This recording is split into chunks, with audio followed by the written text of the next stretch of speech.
Okay, 17.8 is all about the legal description of real estate, and this is an important part of the deed, okay?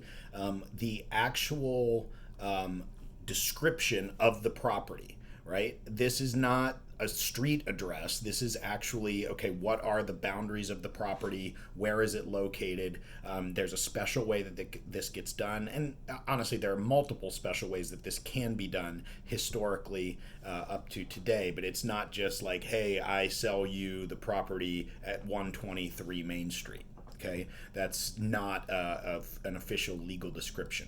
Okay, there's a government survey, which is going to be a survey that divides land into kind of squares and then assigns them particular parcel numbers. And that's a good way to do it, particularly in cities. You can often see that pretty often, even more modern cities that have developed, where it's pretty easy to describe the conveyance of parcel 6 in Government Survey 72.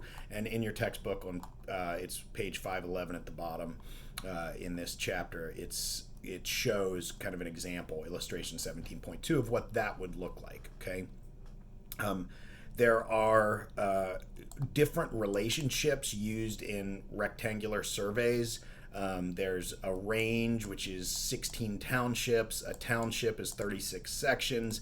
One section is 640 acres, and a quarter section is 160 acres. I mean, this is, if you're on this level of thinking through stuff, you're doing really, really well. But if you were practicing law in a place like Pennsylvania, where townships are kind of the norm, or New Jersey, these things become even far more important than they are in Maryland.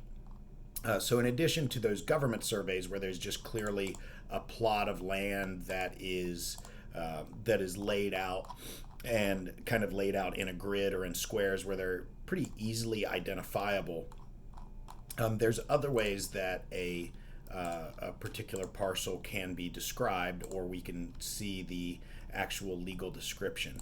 There's one that's called meets and bounds, and that is where it describes the actual physical description of the property, sometimes historically, where it started from the corner of the large oak tree, left 400 meters to the stake that has been affixed in the ground next to the concrete pad, and literally describes a physical description and orientation of the property in space, okay?